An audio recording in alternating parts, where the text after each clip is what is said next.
Hi, it's Debbie with Stitching, and today we're going to be making the SweetPea Haunted House Block 10, and we'll be doing that on my baby lock. Thank you for joining me.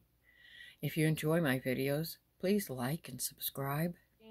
I am using my baby lock flourish too.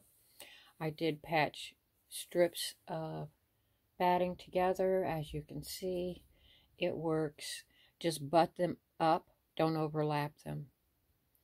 And that's why there's a zigzag. This is actually that stretch zigzag, so it has multiple stitches going back and forth. I love that stitch. Great for mending. Okay, so we're going to start out with stitching it down. Now there are 40 steps to this, but of course you can use the same color thread for multiple steps, so it's not 40 thread changes. Okay, so my first thread, I'm going to leave the same one in that I'm going to use in the wall, because once you tack down the wall fabric, you'll do some quilt lines. So I just went ahead and went with that thread from this point on. So for 1, 2, 3, 4, 5 steps, I can use that. Okay, this is going to be my hand right in your face. Oh, ha ha ha.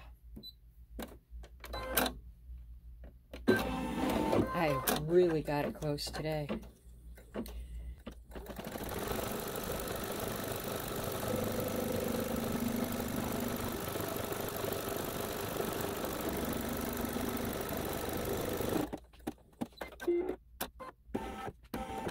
Now we will trim out our batting around the edges. Trim close. Step 2 is to stitch down your background fabric. It'll do the outer and the inner. We've been doing this all along, but if you're new to this, it's going to leave a tiny little border. And then you're supposed to trim out the inside, but not the outside. I leave the inside just for a little more stability.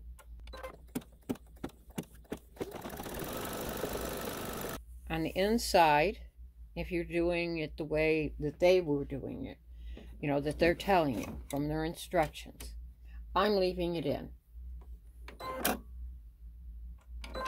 Now we're going to do the placement for the wall.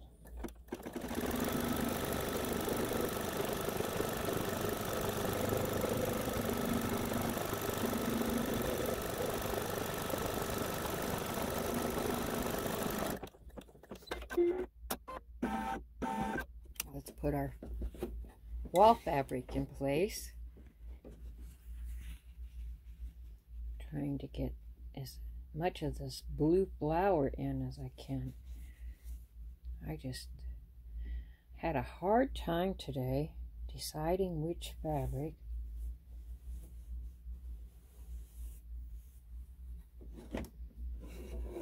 Just ended up going with that one. That makes fantastic bags, but it's almost gone now. Now we'll stitch the wall. We'll tack down the wall fabric and trim after.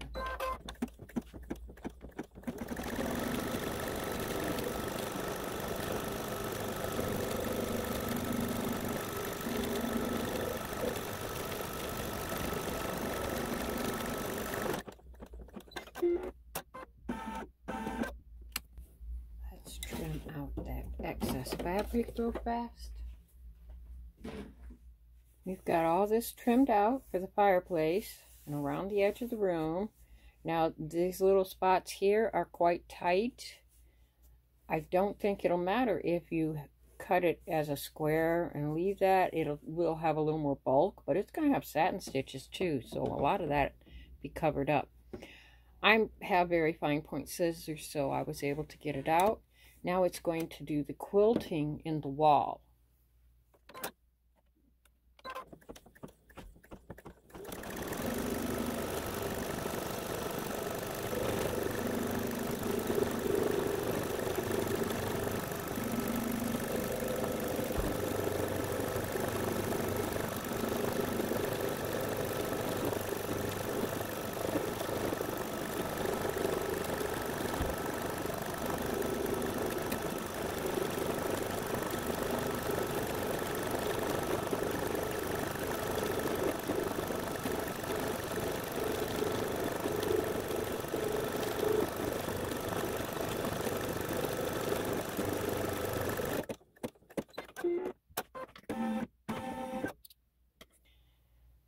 The next step in the pattern is cobwebs. There's one up here, and I believe the other one's down here. I don't have my screen is very tiny, so it's hard to see on it what it's doing. That's okay. This machine sounds great. Small screen now.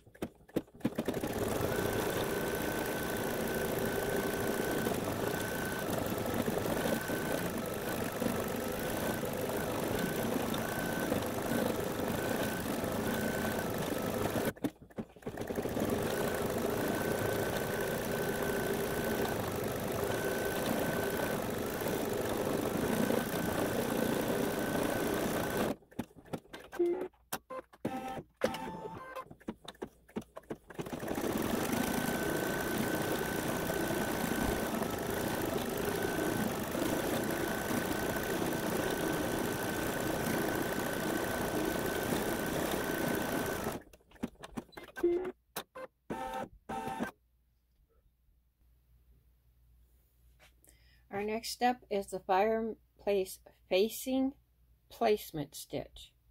I'm just going to leave that glow in the dark end because in a couple of steps it's going to be the bat wings, and I'm going to use it again for that.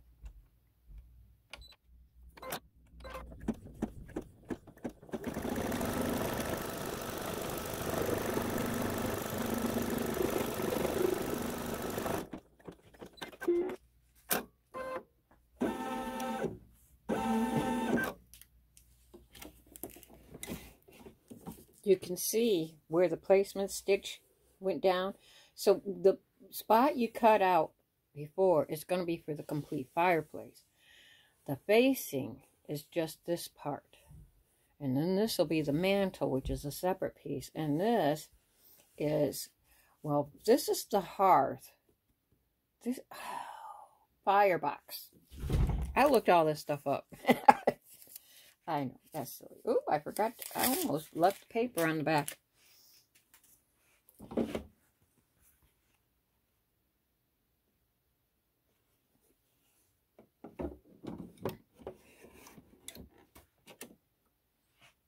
So now it's going to do the tack down for the placement. I'm trying to push the button. I can't see it. It's hollering at me.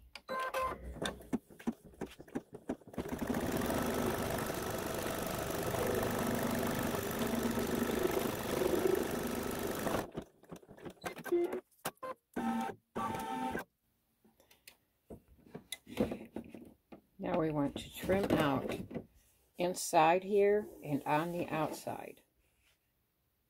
Now that we've got all this trimmed out, we're going to do the bat wings that are at the top of the posts, or I'm not sure what those are called. I call them posts.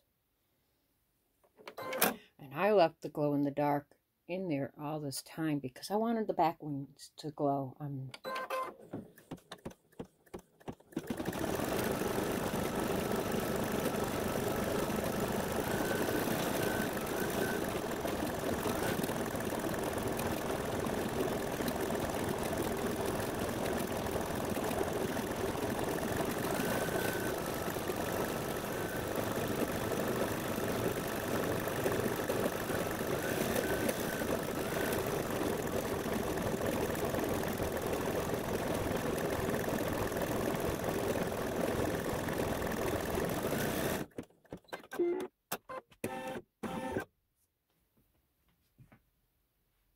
After the bat wings, it's going to do this tiny little spot between.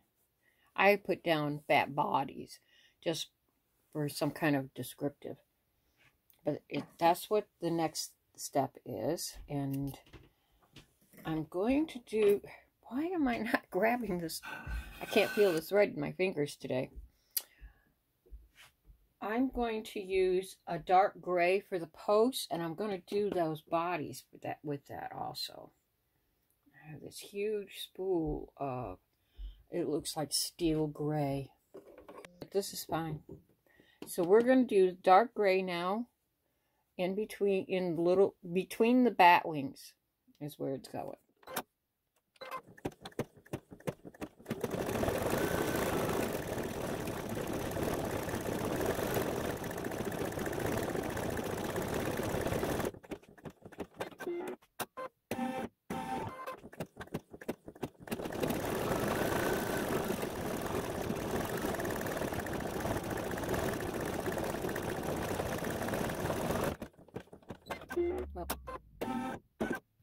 So the next step is the posts.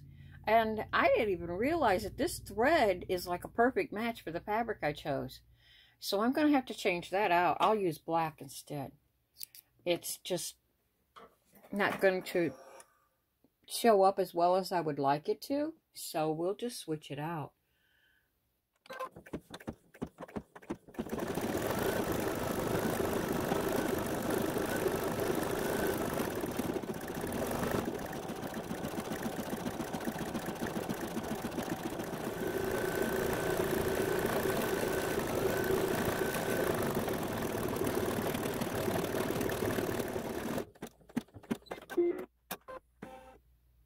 After the posts come the details for the skulls at the top of the posts. Let's see. Can you see it now? So it's going to do eyes and outlines, that kind of thing. I went back to the gray glow in the dark.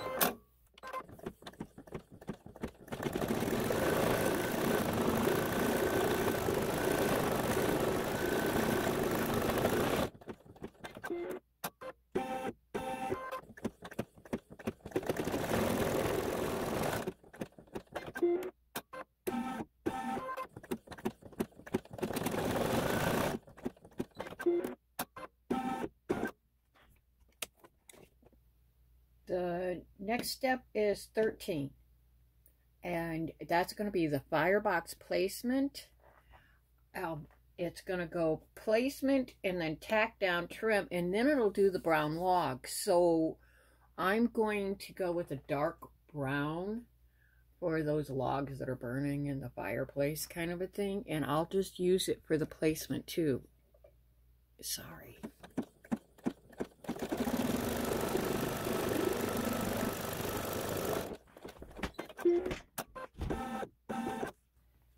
I'm using a satin for my insert here.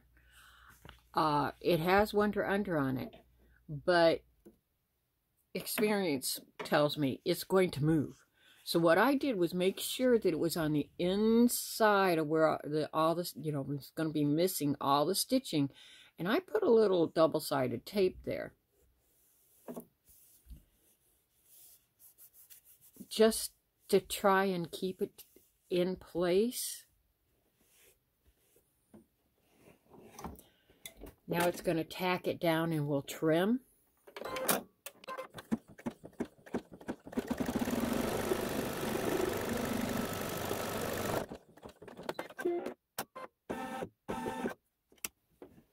Now we're going to trim all the way around this. I just wanted the little pop the satin gives.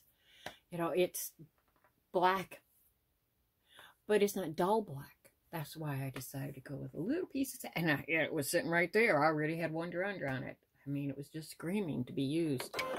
So now we're going to do those logs in the fireplace.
Our next step is the flames.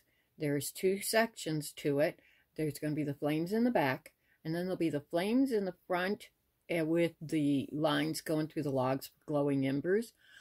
I don't have a glow-in-the-dark red, and to me, flames are supposed to be red and orange. I even got the regular orange out, but I've got that peachy color glow-in-the-dark, so I'm going to use that for the front red for the back. So not all my flames will glow in the dark.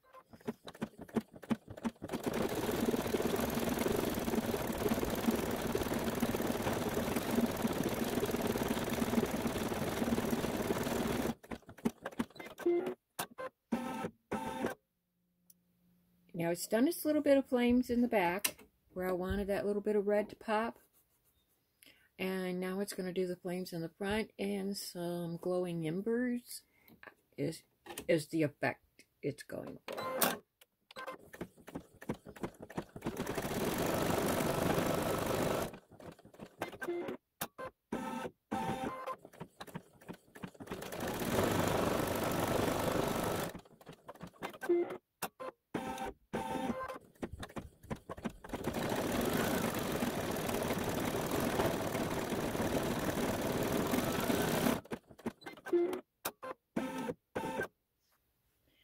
Step 18 and 19 are, it'll stop, so it's considered 2 thread changes. It's going to do the little ironwork, filigree, whatever you want to call it, around here in the firebox. I'll spit it out. Then it's going to do, the next step will be the satin edge around it. And I decided I would go with this dark gray for all of it because the black's not going to show up on the satin. I was going to do black, and duh, it won't show up, so I'm going to go with the steel gray.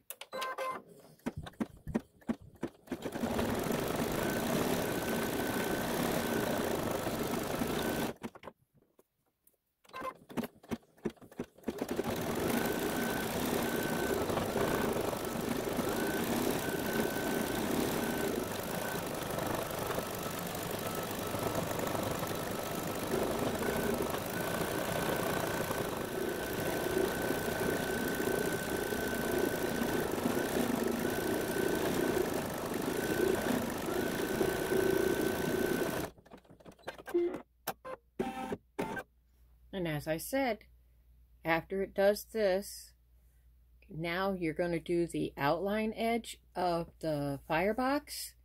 And if you planned it, you don't really need to change the color. I managed to knock this 40 color changes. When you add them all up, it's really not, well, maybe half as many, but that's because I'm a little, I'm picking colors to go with a lot of the fabrics that I could combine.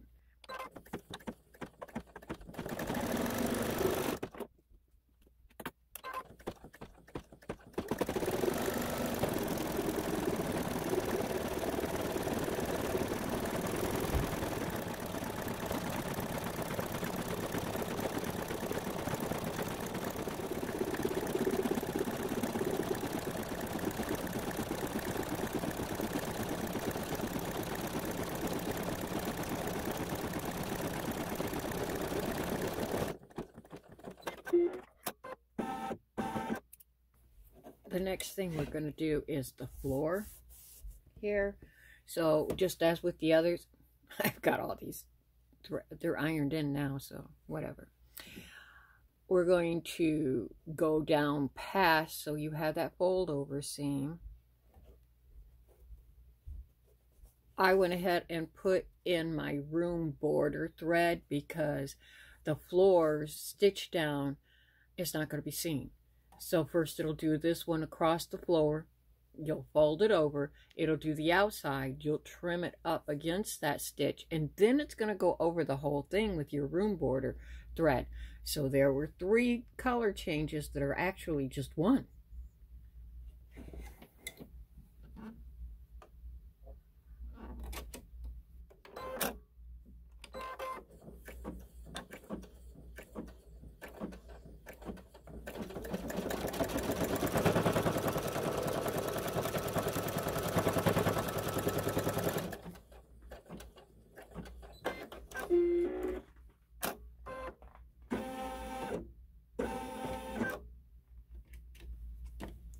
So now I'll take it out and I will fold it over. You can trim this up a little closer, but I wouldn't go any closer than 1/4 of an inch. All right. I'm going to leave mine there. I made sure the Wonder Under was on the other side of it. I have been able to eliminate using tape on the bottom edge because of my little easy press. I just press it just past this, you know, just getting enough down so that this fabric stays in place. Now it's going to stitch around the outside edge and we will trim it off.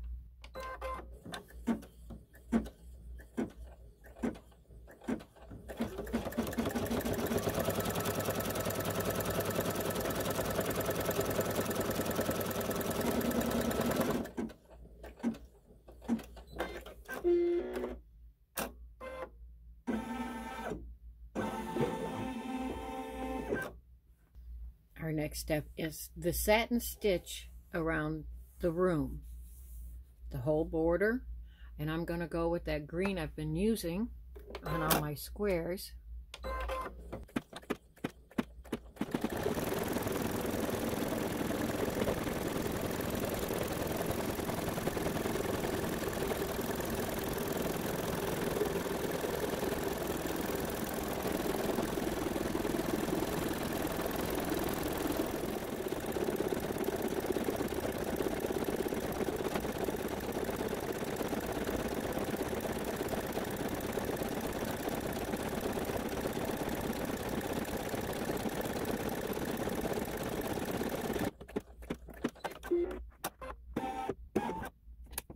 Our next step is going to be the placement for the mantle. I've already gone ahead and changed it because it's going to do placement, tack down, you'll trim, and then it's going to do the satin trim around it. So I went ahead and changed it. All set for when it does the satin.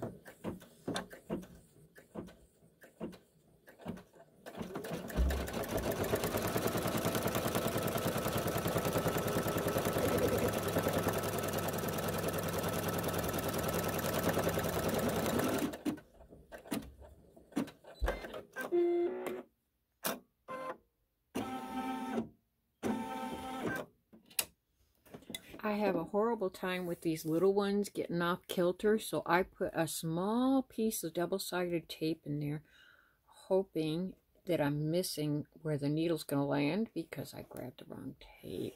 And as soon as I trimmed it off, I realized it. And I didn't want to waste it, so I thought, well, if I can get it in there small enough, we'll see.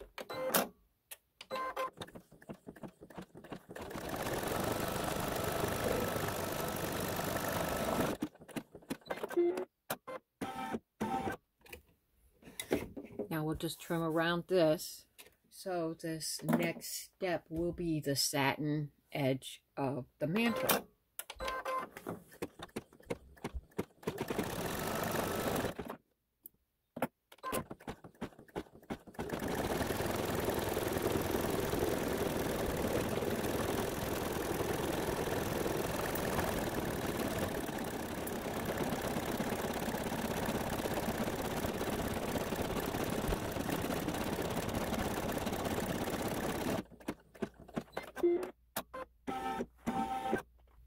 Alright, we are up to step 26, the left picture frame, or the left picture placement, excuse me. So I'm going to do both frames in the same color. For one thing, it just eliminates trying to figure out another color. Secondly, if you have pictures on your wall next to each other, odds are you're going to, especially when they're the focal point, you're going to get the same frames for each one, right? So I went, yeah, that works for me. It's all going to be the same. So there went 6 thread changes down to 1. I'm just telling you, if you look at the list, that's why I write them out as a list. I'm a visual person. So this makes it where I can look at it and say, hey, wait, all of these steps, they're not even going to show. They can be this color, you know, kind of a thing.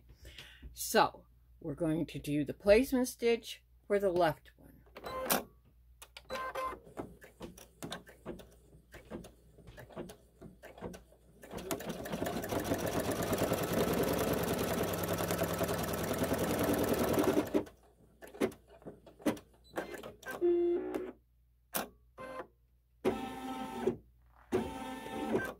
unfortunately, my little creatures are both facing the right.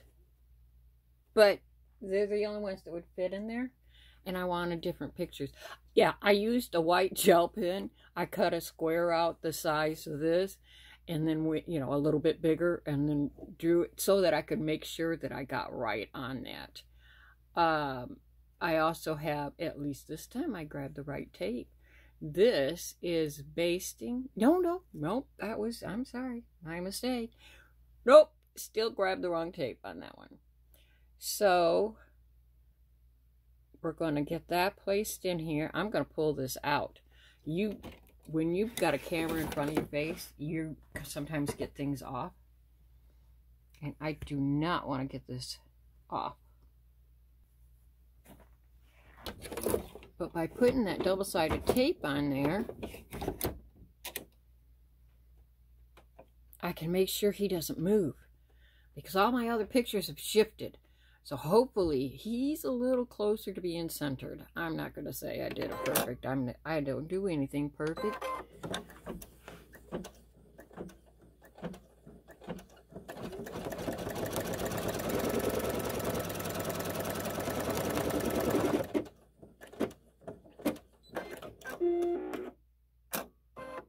He might have been a little too big for it.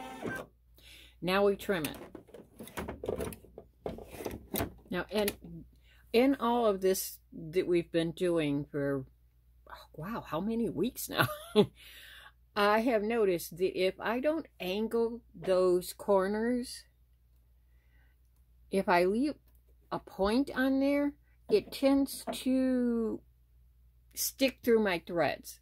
So I trim and then I try to just cut close at an angle at the corner. The only one that can see him is the person that's face is right up against it. And this is going to be on a wall, so no one's ever going to notice. But sometimes I'm a little picky. Now it's going to stitch the frame. Sometimes my machine has these really long threads. Tails, excuse me.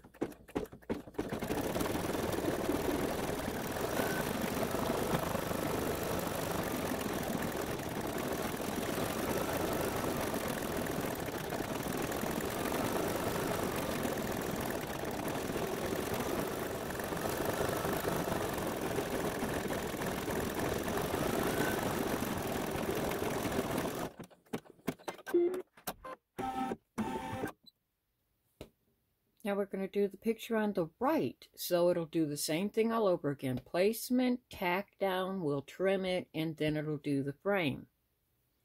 Since this is exactly the same, I'm just going to whip on through this.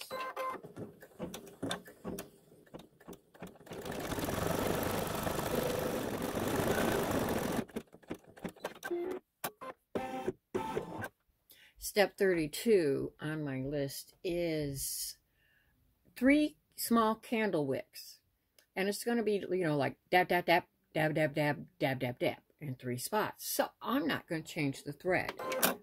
The color I used will work sufficiently.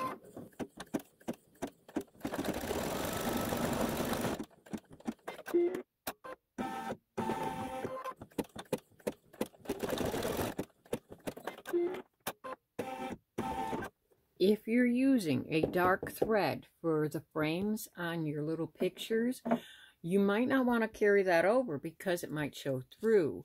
I mean, the wicks down here on the floor, it's a long running stitch all the way up the candle, which makes sense. All those knots for, 6 stitches would just bind it up.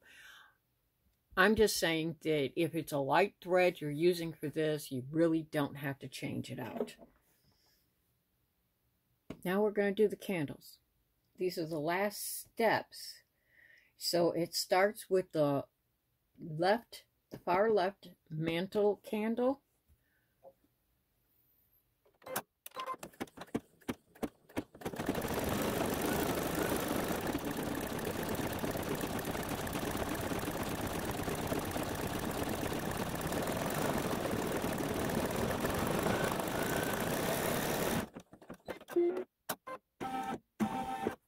As you can see, that one dripped down the mantle. And you could use any color you want. For all of them, you could use all the same or different for each one. The orange, I used a real pale orange. It still might not have been, it's hard to tell from this angle, but it might not have been light enough because I've got that wild background. The next one is the third from the left candle. It's, I think, the tallest one. And I'm going to go with a lighter purple for that one. I'm trying to use some lighter colors. Sorry. I'll be back in a minute. All right. I'll thread it up. We're going to go with the third from the left candle. I've used I don't know what you would call it. It's sort of, well, you'll see it.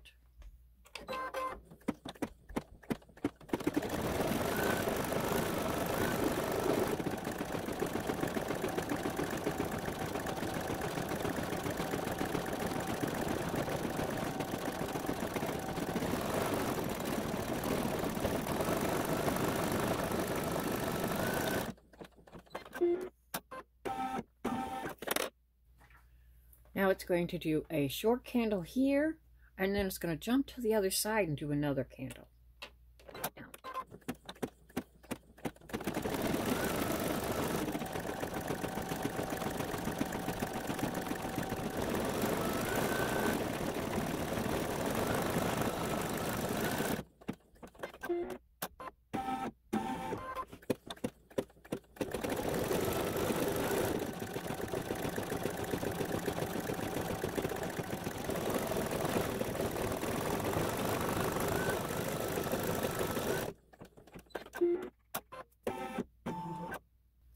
I had it set up on my list that I didn't use the same color twice in the stitching lineup, but I really like this yellow and it pops on this fabrics. So I'm going to use it again for this step, and that eliminates one color change because down on the floor it's now going to do 2 candles. So I did 2 up there. And let's see, that was step 35. Step 36 jumps to the floor and does 2 candles, and I'm going to keep the same color.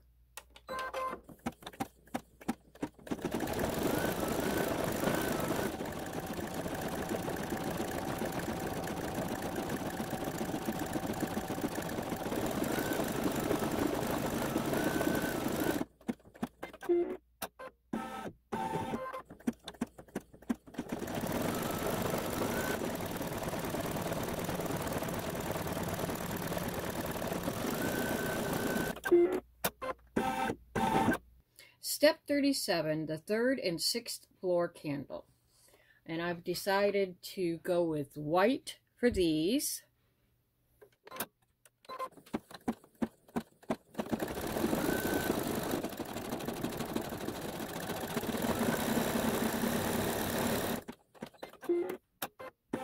Step 38 is the 1st and 5th. The 1st and 5th floor candles. I'm using red.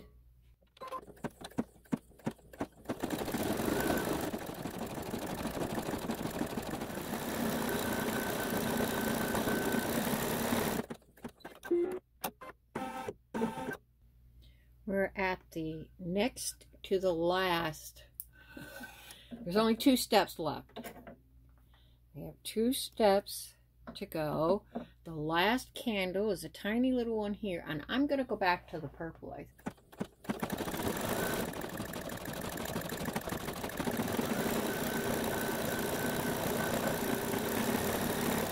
The last thing we're going to stitch will be the flames. I'm going to go with my orangey glow-in-the-dark thread. Not every candle has a flame, so don't be surprised when it doesn't put a little flame on each candle.